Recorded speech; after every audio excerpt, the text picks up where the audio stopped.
Sementara militer Israel melancarkan serangan ke bangunan dan ladang di Lebanon Selatan. Sebuah video yang dirilis IDF pada Kamis memperlihatkan serangan menghancurkan sebuah gedung bertingkat di Lebanon Selatan.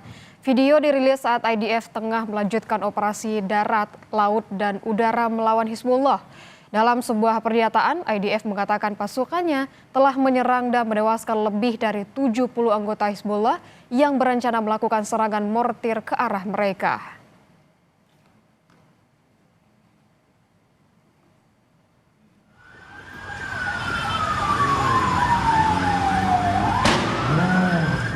Rentetan serangan udara Israel ke Beirut pada hari Rabu memicu kebakaran besar di ibu kota Lebanon.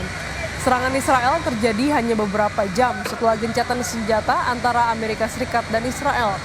Sejak diumumkan, Israel mengatakan kesepakatan gencatan senjata tidak mencakup Lebanon, meskipun mediator Pakistan mengatakan sebaliknya. Belum jelas apa yang menjadi sasaran, namun beberapa serangan terjadi di lokasi komersial yang ramai. Sejak pecahnya perang Israel-Hizbullah pada 2 Maret, Israel secara teratur menyerang Lebanon Selatan dan Timur serta pinggiran selatan Beirut. Tetapi jarang menyerang ibu kota Beirut.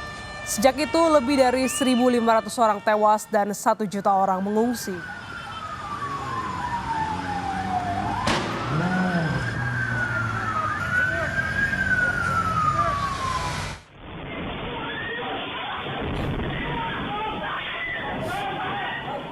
Detik-detik serangan di kawasan Al-Mazrah, pusat kota Beirut, Lebanon terekam CCTV saat pengunjung dan pekerja panik dan berlari menyelamatkan diri.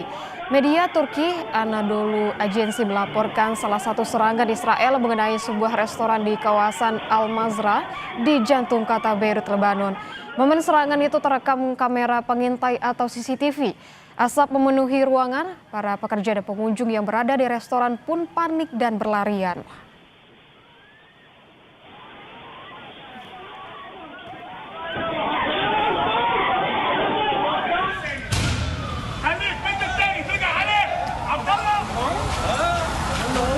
Petugas darurat berjibaku mencari korban selamat di Beirut pada Rabu waktu setempat. Pemadaman api dilakukan setelah serangan dahsyat diluncurkan Israel ke ibu kota Lebanon. Pejabat kota madya Beirut, Muhammad Baloza, mengutuk rentetan serangan dan menyebutnya sebagai kejahatan.